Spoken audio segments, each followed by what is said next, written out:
Sheshtra Vignaspati Abhiyavamaneti Sano Amaso Arine Nipatu Swavesha Bhavatu Deva Gopa. We pray that this path of life be beneficial to us. We pray for Swasti. We pray, O God, may our lives be filled with prosperity. My dear brothers, sisters, mothers, fathers, children of one God, Namaste, my fellow souls. Today, I acknowledge all our mothers, our daughters, our sisters, the women of this world, the mothers without whom there would be no me, no us. And we acknowledge that so much seems to be wrong with this universe, with society. Bhaiji, Bhaidas, that Bhajan tells us everything is wrong, that we as society should strive to fix.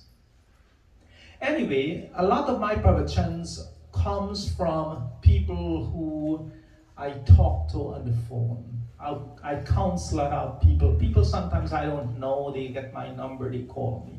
They tell me their problems, we talk. One thing I find in common is that it seems to be this idea that we are strong within, this idea that we have strength we don't even know that we have. People don't know that. People seem to believe that they are at the mercy of everything else. So today let's talk a little bit about that. Many times we turn to God, we come here in Mandir, we pray for strength, we pray for guidance. We pray to be granted patience and tolerance. We pray for that inner resolve to deal with all of the things we consider troubling in our lives, the emotional situations we find ourselves in. We pray for the intellect to be able to understand and deal with the other people in our lives and at work. But today I want you to understand that God has already granted each and every one of you that strength. He has already granted unto us that patience and tolerance in an inner resolve. We are just not aware of what we already have within ourselves. It is just that we have not turned inwards to discover that inner strength. And because of that, we do not know what we have in our possession. We have not tapped into that inner reservoir of strength. Listen, in all his knowingness, in his splendor, God has not created weak children. He has not created us as weaklings. God has created us strong, to be able to defend ourselves, not only intellectually, but when we talk about our mothers and daughters and sisters and children, to be able to step up and defend them, even if we have to do so physically. Arya, noble, strong, willing to defend when that time arises, if it arises, not weak. My fellow souls, it's our fault that we have failed to realize this power that God gave to us. Many of our mantras that we chant every single Sunday are reminders of what we already have within us. This mantra we recite it every single Sunday. Ya Atmada Balada Yasya Vishwa Upasate Prashishan Yasya Deva Yasya Chayamritam Yasya Mrityu This mantra, we offer devotion, we acknowledge God, the best hour of spiritual knowledge, of spiritual power and strength He granted unto us, who grants vigor and vitality to mind and body. He whose divine shelter and grace provides us salvation, but only if we look internally to find that divine and grace and strength. If we don't look for it and we're not aware that it's there, all intents and purposes, it's non-existent, right? But instead of seeing our mantras as reminders of what we have within, a lot of times we use excuses. I'm not trying to be mean, but we have been conditioned, sometimes by pundits, by parents, by friends, by relatives. And instead of looking for resolutions in our lives, we look instead for the excuses of what have befallen us. We look to make excuses, and I've always said, one thing you will never run out of is an excuse. You don't want to go to mandir? Oh, you can find aches and pains in you. You don't want to go to mandir? There's a lot of excuses you can have. Oh, I can't find parking. Oh, I can't find this. I can't do that. You want an excuse? There's always an excuse. And when we encounter these hardships in our lives, I had a text the other day from one person I had to call because this person was literally about to jump out off a cliff. Somebody I don't even know. I don't want to live anymore. I want to end it now. That's what the text says. How could you ignore? I get emotional just thinking about it. How can someone allow themselves to be in such a position, a state of mind, that they say that? But we use excuses. I am not strong enough. I do not have the knowledge. I do not know how to defend myself. It is not my fault. No one loves me. And because I was poor growing up, because my parents did not love me when I was a child, I make mistakes. Now I blame my parents. And because my skin is brown or black or tan, the universe discriminates against me, and I use that as an excuse not to rise above.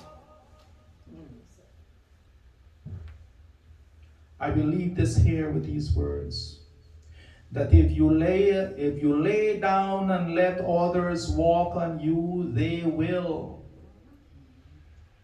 And this doesn't have to be seen as discrimination, but if you choose to lay down and let others walk on you, they will. That is just the way of the world. You sit out in the grass for a long time, the bugs will come and bite you. Don't blame the bugs. If you stand up for yourself, if you see yourself as second to none, then no one will walk on you. That too is the way of the world. And most of us would realize the use of excuses essentially makes us weak and defenseless. If you choose to use excuses, you're relieving yourself of your own strengths. When we use excuse, we accept defeat simply because we stopped trying. You give up. We expend so much energy at making excuses. We try so hard at justifying the excuse. An excuse is another word for a lie. Another time. Right? Go on. Justifying. Justifying. So we justify the excuse instead of using that same energy and effort in proving our strength. We must understand that fear is a natural reaction and an emotion which can drive you to success or leave you emotionally crippled. Unfortunately, there will always be people who will seek to take advantage of this emotion of fear and use it as a tool to control someone. Fear makes us uncomfortable to live with ourselves. It fills us with self-doubt. Fear paralyzes some people, causes them to physically tremble and sweat. Fear makes people helpless, and they cannot overcome those feelings of fear. They become subservient, and they're told that they have to listen to this fear. They become slaves to that fear within. But you have that strength within you. Living in fear, my fellow souls, is no way to live. Here's a little story. You've heard me tell this little story before, but it's apt. One day, a terrible disease visited a city. The king stopped it and asked, "How many of my people are you going to kill?" And the disease answered, "Only 500 people whose karma dictated that they die by my hands." And the karma continued its rounds. When it was done and leaving, the king confronted it and says, "You lied. Instead of killing 500 people, you killed over 1,000. The disease replied, "No, I only killed 500. The others die out of fear of me." See, fear indeed cripples, it paralyzes. Living in fear is no way to live. When you realize the presence of the divinity within, that God is always your guide and He's always watching, you will realize that you are stronger than you think. This mantra, in our Havanuk, I think it's page 92.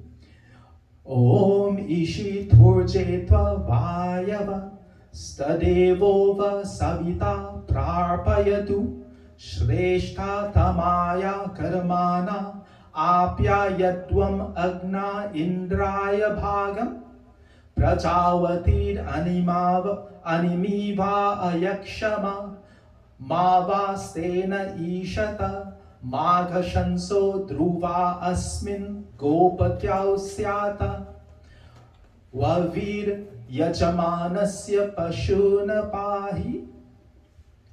Mantra says, you're winged like your powerful souls, you are dynamic. You have the divine within you. You can perform distinctive good deeds to advance in your life and to perform the noblest deeds.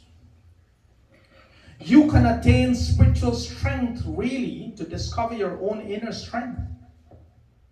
May you live your lives ayakshama, without serious ailment, anamiva, and without minor ailments. Let us be possessed. May we protect. Let us not give up to the thief in life. Instead, be the master in your own lives. And protect animals, for they do not know better. We're like the older child who, in the absence of the parents, take care of the little ones. Protect the animals. They're not there for you to abuse. You've heard this many times, that life is a journey. And my brother Chade says, for everything there's a reason and a season. Right, hi Chade? That whatever you're going through in your own life, this too shall pass. Like everything else, setbacks in life are temporary. Both pain and pleasure are fleeting. The forces of love and hate, positive and negative, they're locked in this constant battle. You know what this one bhajan says, right? Kabhi sukh hai, kabhi dukh hai, ye jeevan dhoop chhaya hai, hasi mein hi bita dalo, hasi mein hi bita dalo. बिताने ये माया है भरोसा कर तू ईश्वर पर तुझे धोखा नहीं होगा. Life is made up of opposing forces, pain and pleasure, heat and cold. If you must live your life, do so. Try to live it in positivity and joy. Smile. Have confidence in God and you will not be deceived. What I like to tell people is that this bhajan is enforcing the idea that, you know what? Enjoy life, put a smile on your face, and those things that you have no control over, you leave it in the hands of God. And that's how it ought to be. Do you remember when you had a terrible headache and you can't even think straight, and the next day the headache was gone and you felt like $1,000,000? You remember that feeling? You remember the days when for a whole week, 4 or 5 days, there's no sunlight, and then the next day it was brilliant sunshine, and you go out and you're like, wow, this is amazing. That same feeling. When you have good days, when you have bad days, the good day will come again. That duality of our existence allows us to appreciate the good when we have it. If there was no not good times, we wouldn't appreciate the good times. Think about that for a minute.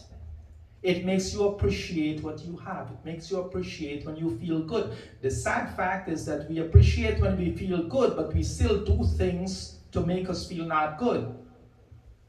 Drugs and all of that.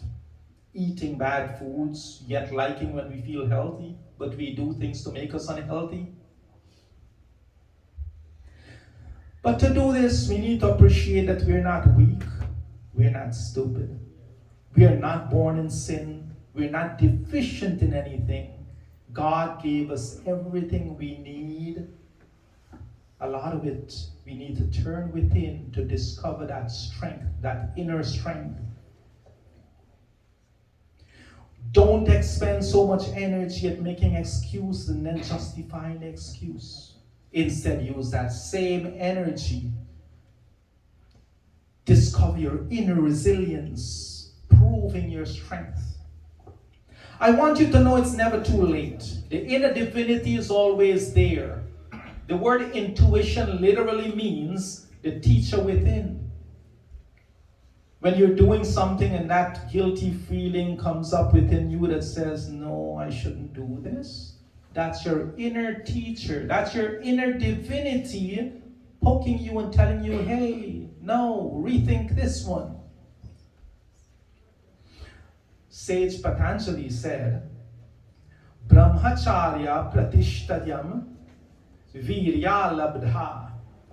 He says, just like the pious person, we are also firmly established and grounded in that knowledge. In simple words, we have it within, but we have not established a discipline to use what we have within ourselves. The strength is always there, my friends. We hear a lot about illusions in life. Any weakness you think you may have is also an illusion. Every single time you think you are weak, remember that no, God did not make any of his children weak. And we must realize that you come to Mandir, we are a Mandir family. When I fall down, you give me a helping hand. When you fall down, I give you a helping hand, and that's how it ought to be. We are here to support each other. You're not only stronger than you think, you're also braver than you think. You're more resilient than you give yourself credit for. So where do we begin? We begin with a thought that you've heard me say, and I know Auntie Sham, you love it, and you say it too, that if you want to change what happens in your life, we must change it, things we do. And to change the things we do, we must change how we think. It all begins with thought. Again, Sage Patanjali tells us, Vishayavati va pravitir uptana utpana manasa sthiti nibandhani. Once we have raised our level of thinking, utpana, meaning arisen, once we've realized pravitir, the higher level of functioning of the senses, and establish discipline in our lives, doing so now helps us to establish steadiness of mind. So it comes back to the same, our favorite subject, Ben Charla, discipline. I miss Mike Terry here today. His favorite subject is discipline too. We must stop seeing life as a series of events that are outside of our control. That is not life. We just did not take control. This is never true, that things are out of our control. We must begin to take ownership, to take responsibility for our own tomorrows. We must recognize that everything in our life is a result of the decisions we have made. Not your boss, not your parents, not your children, not your neighbor, not your wife, not your husband. You make those decisions. It means that you have the power to take actions to change your life. Again, by changing how we think. You do not like your job? Develop the courage to change it. You don't like being overweight and out of shape? Instill discipline to cut back and to modify what you eat. You find yourself in an abusive relationship? Find that inner strength to remove yourself from that which is not good for you. You do not like the things to which you attach your addictions? Focus again on establishing discipline to control your senses instead of being a slave to your senses. You do not like the people around you at work, or you find yourself, you put yourself in a situation where the company is no good for you, you know what to do.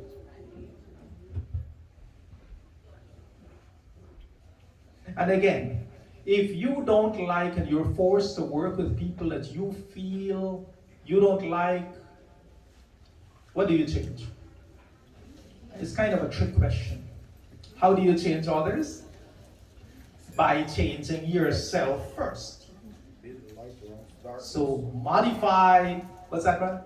Be the light around darkness. Yes, yes, well put. So change yourself first. Be mindful to others. Reconnect with friends, your loved ones, for good, positive support. Challenge yourself. Create a life that is positive and not overshadowed and clouded by negativity.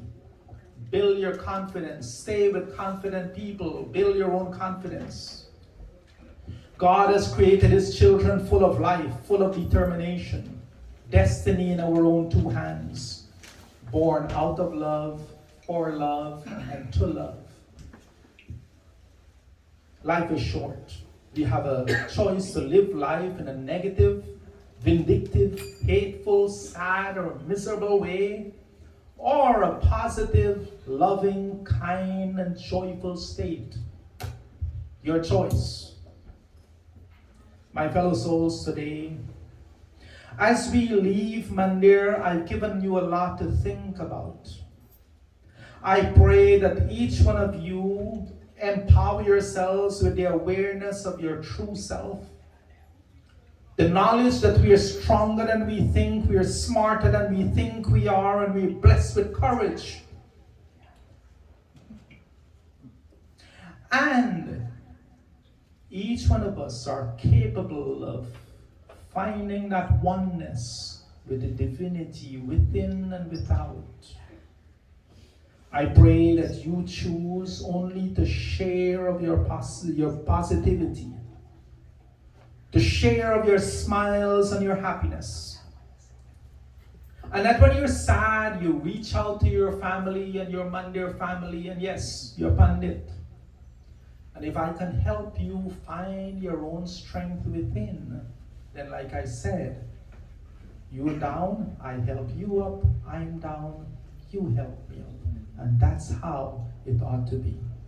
This is my fervent prayer for all of you today. I thank all of you for being so kind and patient. Om Purnamada Purnamidam Purnat Purnamudakshate Purnasya Purnamadaya Purnamevavashishyate. Om Shanti Shanti Shanti Om. With love and humility in my heart. Namaste to each one of you.